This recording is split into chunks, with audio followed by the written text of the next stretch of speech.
I would like to introduce Ms. Libby Liu. Libby Liu is the president of Radio Free Asia, a private non-profit media company funded by the U.S. Congress through the plan by the Broadcasting Board of Governors. RFA acts as free press in countries without indigenous free press. In 2011, Ms. Liu created the Open Technology Fund, a global internet freedom technology program housed within Radio Free Asia. Ms. Liu, please.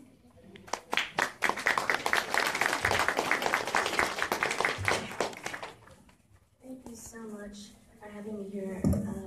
Thank you to my dear friend, Dr. Kwan, and to Congresswoman Byrne, who made this event possible. I'm so proud to be here for the 13th year. Wow.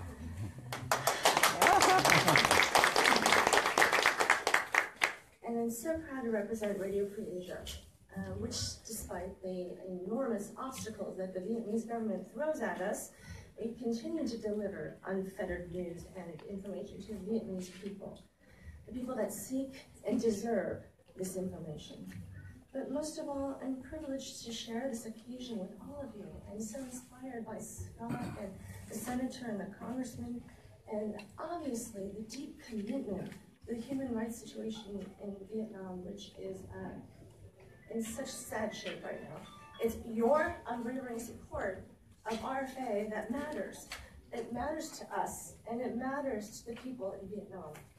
And it's only because of you that we can do our job to bring the Vietnamese people the news that the state-controlled government cannot. And some of them wish they could, but they cannot.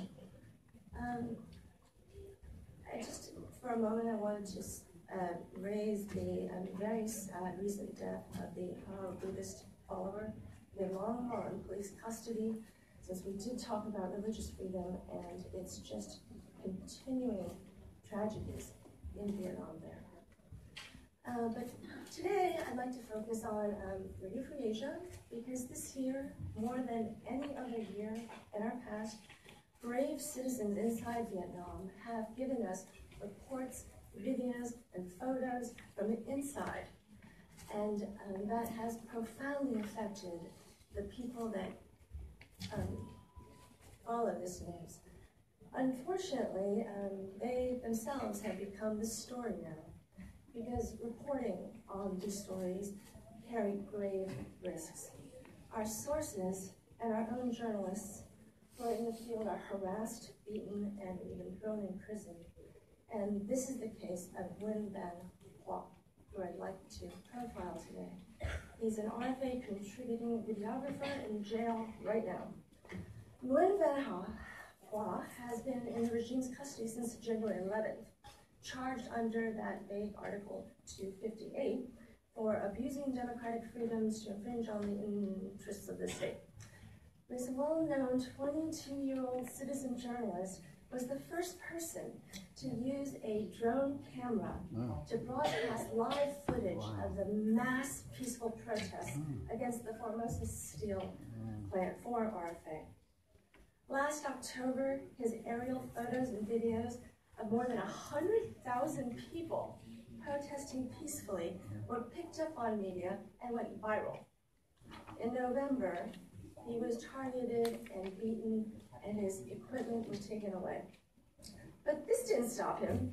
He was quick to get back to work for us, providing important in-country video that would otherwise never see the light of day. The Committee to Protect Journalists, Reporters Without Borders, they have made statements calling for his release, and right now circulating there is a letter by dozens of freedom advocates calling for his release, but he remains locked up. Two other Radio Free Asia blogger contributors are also languishing in jail. Lin Nok Sa was sentenced last year to 4 years in prison under the vague language of Penal Code Section Article 88. And of course, our contributor, Nguyen Van Dai, was arrested in 2015 and has been held virtually incommunicado. His own wife has only seen him twice. These individuals are among the 18,000 bloggers, as was raised before, that make Vietnam the second biggest jailer of citizen journalists in the world. This fact and these cases not only demonstrate how shamelessly the Vietnamese government is in silencing independent voices, but also the power these voices have.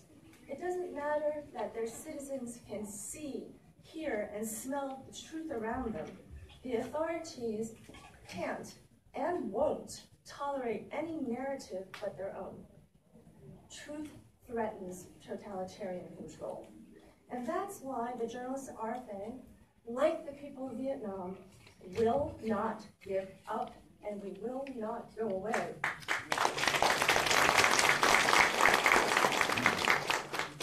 All of us must continue to push progress together for the sake of those brave voices, for the sake of giving every man, woman, and child their God-given human rights.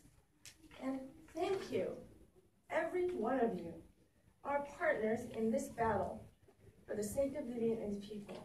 Thank you.